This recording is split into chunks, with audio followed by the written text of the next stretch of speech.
What's happening? You're rocking with your homie Justin Luvv on Throwback 105.3 Columbus's Throw Biz Zach. As you know, what we do right around this time every Friday on 4 o'clock. It's Buck Top, baby. Jimmie Belle in the building. What up, bro? What's cracking-late? And I'm out here enjoying this. I'm getting a melanin refresh out here in this beautiful weather. Nope, not gonna bite. My homie Dougie Doug Worthington, what's popping, man? Hey, Justin Luvv, man. God is good, man. It's trying to be faithful and be obedient, brothers. I'm glad to be on the show again. Hey, Jimmy, you could learn a few things from Dougie Doug, man. Doug got that, like, I'm going to run for office and get elected, no problem. Jimmy over here talking about, you know what I mean? All right, never mind. Hey, bro, no. See, you got it wrong. Doug is the old school politician. I'm the new entertainment politician. Okay. All right. I mean, I would vote for him. I'm looking at him right now, and I'd vote for him. Look, speaking I of could see him in a suit. Whatever he said, I'd buy it. Right. I bought some stuff off of Jimmy, but that's another story. Speaking of entertainment, that voice you hear, newest member to our clique, my homie Tim Trad from Only in C-Bus. What up, man? Dude, thanks for having me here, man. I'm very excited. Oh, for sure, bro, for sure. Look, what's up, baby? And everyone who's watching, the mustache is real, baby. That's real. T, can you give us a little tug on the mustache, please? Just to little both sides here. My man, making sure there's no glue. It took about 3 years to grow too, so I'm deep in it. He's like, I'm not getting rid of this thing anytime soon. It'll never come back. Man, I've been trying to do it for 3 years too, and I'm still more Patch Adams than anybody else. But anyway, look, we're gonna talk about the Buckeyes last week on the road at Sparty. Man, I gotta be honest with you guys, it kind of surprised me, but kind of didn't. You know, let's just go over what we had, man. Doug had it 13-42. Jimmy had it 44-17, and J Love and his son Princeton had it 49-10. So gentlemen, I'm the closest. Yeah. You want not the closest. Wait a minute, Doug's was what? Final score was 38-7. Yeah. And I was 40. I was like, what? I said 43-10. I mean, you said 40. Doug, you said 13-42, 42-13. So Doug was definitely, well, I mean, is this a Price is Right situation, like closest without going over, or is it just numbers? Well, we didn't set any parameters, so we have to consider the over/unders of our score. So I think I'd have to say Doug and I are probably the closest. Obviously, Justin is generally going to always be wrong. So we'll just leave it there. Okay. All right. We do a thing every week where I do guess the final score, and we give away money if they guess it. And people often don't hit it, but somebody nailed this one, 38-7. So I'm actually wow. How much money did they get? $100. Okay. And it's free to enter. There's no, there's no like rules or anything. We just like to. It's just fun. And no doubt, great idea. She nailed it. 38-7 is a wild score, and she picked it. So that is. Shout out to her. That's no doubt, man. Jimmy, your thoughts on the game? I thought it was a solid game. One thing I'm always preference, because Ohio State has this wild and wacky, kind of like the old school cartoon fan base, and there's always a probably more of a false expectation than an honest reality. And our offense is new. I'm telling you, I've been saying it from day one. I don't care how athletic and powerful and talented and explosive we are, because we are. But the reality of it is the consistency of the dominance, that's going to come a little bit later on in the season. Also, on the defensive side of the ball, our linebackers, and I'm starting to see, our linebackers are kind of newer than I thought. I think I gave the totality of the linebackers experience, veteran credit based upon, I think, the one homie coming back. But if you think about it, every position has a different attitude. And I think you have one new linebacker, and then you have Sonny, who's coming from a totally different position, and they're still trying to fill that thing out. But I'm in for the journey. Nothing scared me, nothing made me wonder. Of course, we got some things to get better on. I just thought it was a super dope, solid outing, and I was more happy that Michigan State showed up and gave us something that we can work on, as opposed to just kind of laying down. I agree, Dougie Doug. I think Jimmy had a couple great points. I'm going to have to humbly disagree, right? We're talking about a 5-star rated defense. Everybody from top to bottom is supposed to go to the NFL. So I am on the bandwagon of the wacky, crazy fans, because, when it comes down to what we put on the field, We have to make sure that we appreciate that everybody's not going to give us a second chance in the second half. We did phenomenal the second half, but the first half we were a bend but don't break defense. They were in the red zone twice. They had a couple great punch outs and turnovers. They've been racking up a lot of turnovers on his defense. Jim Knowles has been doing well on that end, but the defensive line, we're big D line guys, and they were really, really soft up front. They're not getting the pass rush with just 4. And, Michigan State looked at really good at times. They drove down the ball a few times. They never obviously got one of those huge drives to actually solidify what they could do. They got their only score off of a turnover. They got he's a politician. Right. So I think that the offense is clicking a little bit faster than the defense. And for me, I want to make sure that when I see them when they get on the football field, the week before, Marshall just ran down the first drive and scored a touchdown. Michigan State was on the same prowess, but again with turnovers, it was a more bend but don't break. It looked a little bit better. And then the second half, I think they had 186 yards the first half, only 80 the second half. So they still play solid all around. But for me, I need a little bit more. And I think the schedule allows us to kind of slowly get better. We have Iowa, which is always a great foe. They always come in. They always play hard. So to have this particular 3-1 team, it's going to be a little bit better than Michigan State right before Oregon, I think is very important, but they need to show me a little bit more. T, what was your thought? Oh, me. Yeah, Tim, what you got, bro? T. Diggler, what was your thought? I think you brought up what I was going to talk about is letting the other team score first. You can't, especially in those early games, like giving up points early. My question for you guys, though, that I have this is what I've been asking the last couple of years. How is Ohio State producing wide receivers at the rate in which they currently are? And are we able to sustain this? Because like what you're seeing under freshmen now, I'm a big NFL guy. Every top wide receiver right now came out of Ohio State. Is that something that we can continue? Because I mean, we saw that was what I like is wide receiver play in that game personally. Yeah. So the biggest thing is obviously who's coaching them. I was blessed to be able to come in with a great class. James Laurinaitis was in there, and Brian Hartline, 2 Ohio State coaches. So when it comes down to the pedigree, there's no better person to wave the Ohio State flag than 2 guys that have very good, prolific careers at Ohio State, then played in the NFL at a high level. So you keep producing these guys, and every Sunday you see Buckeyes getting touchdowns, being at the top of the leaderboard as far as fantasy points. And those high school guys, they see that. They see what Jeremiah Smith is able to do, how he's one of the highest paid NIL guys. And best believe Brian Hartline is showing them everything and then some. He is able to be able to go into those houses, tell their parents, hey, they're getting a degree from The Ohio State University, and they might make $1 million their first year. Look what my guy Jeremiah Smith is. So the pedigree and the way that the brand is being built, obviously we've been known for some good pass rushers. We've been known for some good trenches and offensive linemen. But the wide receivers are taking a little bit of a prowess the last decade, getting guys, obviously, the Jeremiah Smiths is one, but then you got the guys like Michael Thomas, who's a free agent, who's had a phenomenal career. You got Wilson and Jigba and the guy McLaurin up in Washington. So there's a plethora of guys who are doing some amazing things. So I'm excited for it, but I think it's going to keep going. I can see it. I love it. We talk about that passing game, and I'm sorry, go ahead.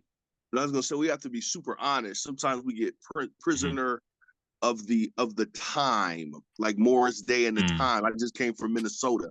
I didn't get a chance to see Paisley Park, but I felt like I had heels on all week, and my booty was out. And I ain't got no booty. Put your booty back in. Put that thing back in. This is I think what happens, T. Ohio State is always one thing that we're never going to be have a problem with is the best talent, because we're one of the top 2 solid programs on earth. So we're always going to get those guys. So if you think about it, T, you're a little younger, but bro, we have had great wide receivers in every era, every single year. Yeah. The difference is that Brian, who's a seasoned vet, has shown guys the probability of come to Ohio State, be coached by me, let Mm-hmm. me prep you for the next level. You don't have to play a million snaps.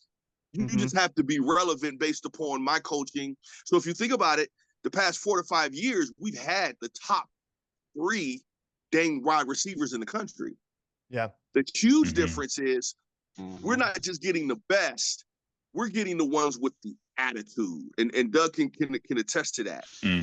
You get a few type of different players. Some of them are awesome, the best you could imagine athleticism. That's one type. The other one you get, he's the best because he's been working like he's a pro in high school. Mhm. That's the huge difference with the fellas we've had recently. They've been great guys. It's been the attitude and the type of work ethic that they've come into the game with. They're not just good athletes. They're actually top tier when it comes to being professionals, even in the high school level, the college level, and then obviously at the next level professionally. Yeah, I think that speaks a lot to the system they have there, to the fruit of what they're able to produce. Like I was around when Chris Carter was, out of school. I'm just old enough to I missed him at Ohio State, and there was always good receivers. But I just feel like there's probably 7 teams in the NFL right now that their number one is in the last 4 years out of Ohio State. That's just Mhm. it makes me we haven't able to be able to get it done in the playoff, but seeing that on that level, it's kind of like a we're good. Like we're Absolutely. gonna figure out the winning, but it's not the people. And if we can touch Absolutely. on the speaking of the wide receivers, something just to rewind back to last week's game. I felt like in the first few games, we've had way too many explosive plays and not enough consistent marching down the field. And that's what kind of concerned me. I felt like we saw a lot more of that this past weekend because let's be honest, man. I mean, explosive plays are dope. They're exciting. It's great for your IG, whatever. But that defense needs some rest, man. And if they're just getting off Absolutely. the field, now they got to jump back. Doug, Jimmy, too. You got to jump back on. Mhm. Like, I mean, I don't know. I don't know. Well, I this is just the No, deal, guys. yeah. This Iowa are crushed for some reason, and again, some of it is it's not talent. It's how you matriculate that talent through the coaching and even the individual and how they prep. Our Mhm. offensive line has been our Achilles heel ever since Urban has gotten here. That's just my personal opinion, and it's been the least of the stableness of our program. And that's what you're seeing a lot of it, right? Not to mention we got a new offensive coordinator with a new blocking scheme, new quarterback, new expectations, all of that. And when we play Iowa, one thing Iowa is always good at is that front seven. They always have a tough front seven. And a tight lot of it ends. comes because and tight ends. And a lot of it is because they're known for their offensive line. If you say what are the top 4 to 5 programs when it comes to offensive linemen, you may even put Iowa up there between 1 to 3. That's offensive line you. So if you imagine those fellas going up against the talented defensive linemen and linebackers that they get every year, it's going to be a tough up front. And their strength is going to be where we're going to have to show that it's not our Achilles heel tomorrow. It's just going to happen. If not, I don't think we're going to lose, but it's going to be rough. Well, let's talk about Iowa coming off their bye week. And their only loss this year was a 1-point loss to Iowa State. Their running back. Yeah. And their running back, Caleb Johnson, he's got a chip on his shoulder, man. He's from Hamilton. He's from Ohio. I don't know if you guys heard the quote. He said that even if he was offered an Ohio State, yeah, exactly right. I want to go even if they offers me. Come on, bro. Come on, man. Really? We know he's a good running back, but he's definitely not the most honest guy in the Big Ten. Then there's that. So I mean, right. maybe he's honest, right? Maybe he's a self-realization guy and realize that he would probably be sitting the bench at Ohio State. So you got to take them words and appreciate what they really mean, because you can get a scholarship from Ohio State. That doesn't mean you're going to play. Well, and that's what he said too. He said he wanted to go somewhere where he could play, and I get that. Okay, gotcha. Okay, because I heard the same quote. Part. I didn't hear the fullness of it, so I'll take it back. So, hey, big Mr. J, you probably are a pretty honest guy. Sorry about that, but yeah. But I mean, when you got when you got Iowa coming into the shoe, you got a 26-year head coach in Kirk Ferentz, and he brings a brand of football that listen, they're going to take their time on the offensive side of the ball. They're going to have those slow, methodical drives. They're going to eat up the clock. They're going to make sure that they play that particular game because he's one of those coaches that he doesn't care about filling a stat sheet. He doesn't care about getting a bunch of people different touches. He wants to get his team in and out with the best chances of winning. So, like you guys said, you're going to play with the two tight end fronts. They're known for their tight ends. They're known for their offensive line. They're known for getting grimy. To have a guy from Hamilton and having a running back with a chip on the shoulder, that is exactly what they need. Our defensive line, as I said earlier, are a little bit fragile. They are rushmen. They're good when it comes down to getting off the blocks. They're really decent on the second half of the game. But if you give, Kurt and this Iowa team some chances in the beginning in that first half, and you allow them to be close in the game, he knows how to make those different adjustments so that he's a little bit better and he keeps you on your toes. So Iowa is going to be the matchup that we need going into Oregon because they're going to give us so many different looks. They're going to play some bully ball, and they're going to see if we really want it come that third and fourth quarter. Yeah, I think it's going to be more on the and this is something I've been checking out and studying with coach's style. I think it is different. It's different than what we're used to. His coaching style. His coaching style was also different for the Big Ten. Even though the Big Ten has tremendous athletes, our offense and defense aren't necessarily athletic predicated. They're tough predicated. Yeah. Well, it's fair. Coach knows he's used to having, possibly because of the guys that he's had to take probably smaller guys, introduce them to positions that they're not used to. So, Doug, I'm gonna push a little bit, and I know where you're coming from because I know how we were taught in our day. Your defensive lineman has to make plays. We got to set the tone. I don't think their defense is based upon that. Their defense is based upon the linebackers actually being that pin, that foundation. And the linebackers we have right now, they don't play on the other side of the line of scrimmage right now. They're catching. Yeah, they're catching a lot, which is actually making it look as if the defensive line is getting a little bit more rolled than you would like to see. I'm not making any excuses because everything Doug is saying is right. I think the other part of that is that it's the style. And we're going to tell you, we're going to see it's going to be the linebackers. It's not. And if you look at the trend, just a quick contrast, we probably as a defensive line don't have a total of 6 sacks this year, right? Defensive line. If you look at the Iowa side, bro, they got 7 sacks and it's all defensive linemen, 2 defensive ends. Bro, they coming after it. Yeah. That's what you want the stat sheet to look like when you want your defensive line and your front 7 to dominate. I think what Coach knows, it's defensive line, linebackers back, as opposed to the full front 7. I think that's what we're seeing. Tim, thoughts? Yeah, so this is I'm excited we're talking about this game. This is really where, as an Ohio State fan that didn't play, I try to kind of ignore the first few games because I don't want to get caught up in all the crazy shit or stuff people are saying, or fair. Like get a preconceived notion. Yeah, just all the nonsense. Because like if we don't win the first 4 to get here, then it doesn't matter, right? And so now we're getting into this play, and I think Iowa. Are we allowed to talk spreads and totals, or we leave that out of here? Go ahead, bro. Seeing their spread as I was looking into the game, anywhere from like 20-ish to 21, like a 3-score game. Well, you're talking about the clock, those long drives. It's why they're always on the under, is because they slow down. If they're successful in that, I feel like it'll be a win for Ohio State if they execute, but I feel like they're going to keep that a lot tighter, unless they get those explosive plays you're talking about. But if they're really able to take the time off the clock. So I'm going to pay attention, watch this game from like the analytical standpoint and not from like every Ohio State fan wants a touchdown on every play. And if you didn't throw a touchdown, that's bad. Right. I love the tenacity of the fans, but there's like a lot of unrealistic expectation. So now I feel like where we prove between here and the next 4 weeks, like, are we a real football team? And we have to be next week for Oregon, because they're not coming in. It'll be a very different game than Iowa. So I hope we can bang one out in the, really win in the trenches and then show that we can keep up with like that faster, higher more of a throw the ball down the field offense. So the next 2 weeks, I'm very excited to kind of get caught up in the season, see how we're really scheming, how we're really playing, what to expect going forward, and who to count on. Right. And Tim, you made a good point too, because and Doug touched on this a few weeks ago about how Ohio State is a very privileged fan base. And we have an expectation that, I mean, you can go undefeated, but if you lose that last game in November, it's not okay.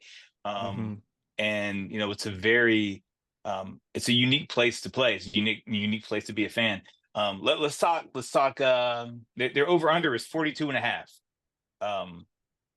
So let's go predictions. Dougie Doug, we always start with you. Real quick. I know we gotta get out of here before predictions. I got a question for all of you, and you guys can meditate on it and pray on it, and we can answer it next week. Do you guys think that at this point, Mr. Howard is worth the money? Based upon Kyle last year and this year, I'm not saying, understand my question. Not that he's not a good quarterback. Not that he's not doing a good job. That's a fair distinction. Is he's worth the money? I mean, Devin Brown threw that touchdown pass. Other than what we could have had. Yeah. But that's it. Prediction time. Okay. Yeah, that's a great one. I was about to talk about my guy Ward down in Miami because he's got those guys playing well. But again, we can answer that next week.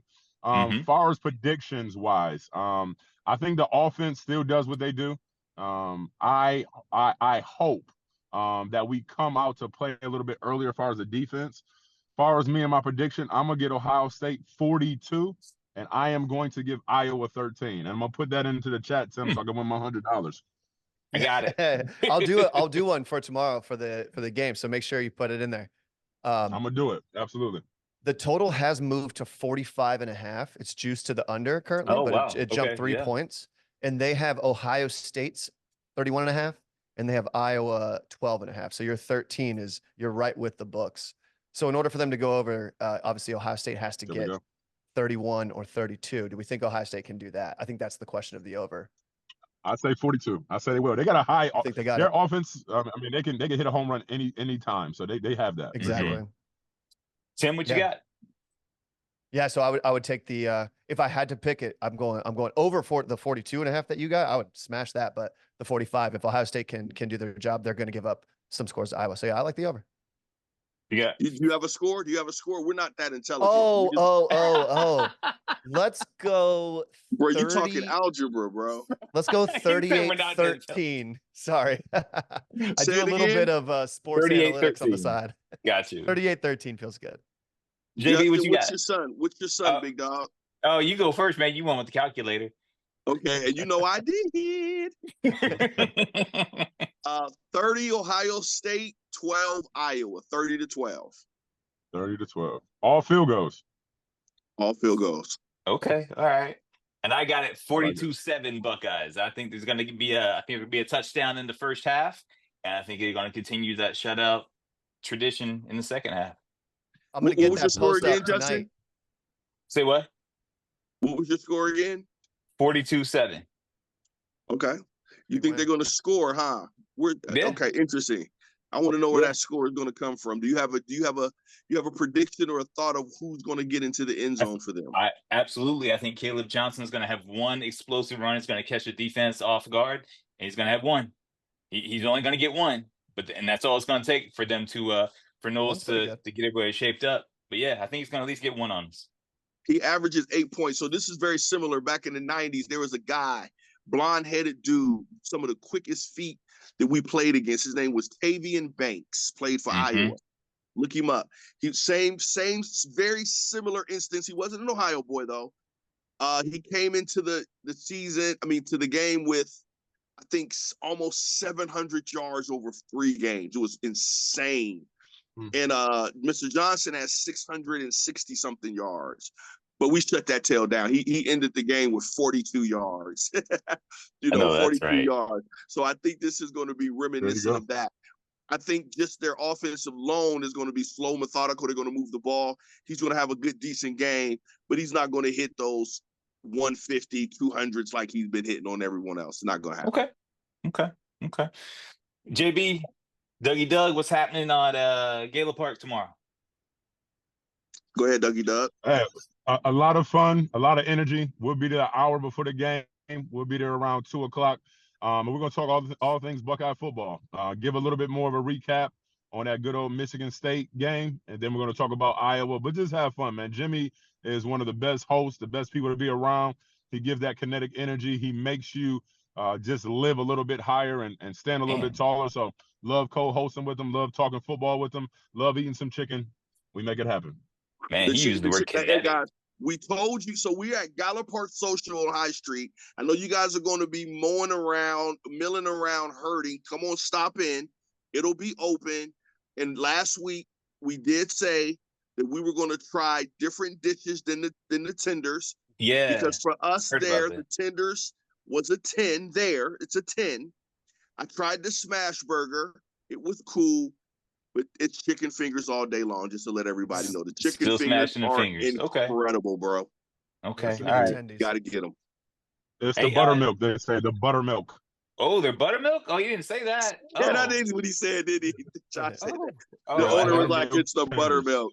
I said, I don't know about the buttermilk, but these jokers is good. Hope there's no other white powder in this batter. Hey, leave the white powder out of this. Speaking of, Timmy Trad, talk to me about what's going down with Only in C-Bus, bro. Man, we're just having a good time. I'm going to get that post up. So I think this will be the best one ever. So go in, see if we can beat our scores, beat our predictions. But it's just at Only in C-Bus. We're telling the story of what's going on in the city, trying to give platform to people that have cool stories like you guys, you know. So thanks for having me on. It's a lot of fun. No doubt, T. I'm gonna check it out. I'm gonna get on there too. Get that $100, man. Yeah. I'm gonna donate it to myself when I win it. Yeah, because you need it. That's fair. Yeah, I'll send the link to you, dude, and make sure everybody puts it on there. Yeah, let's do it. Absolutely. Invest in Bitcoin, bro. All right. Great to meet you. Yeah, good to meet you guys. Thanks for having me on, man.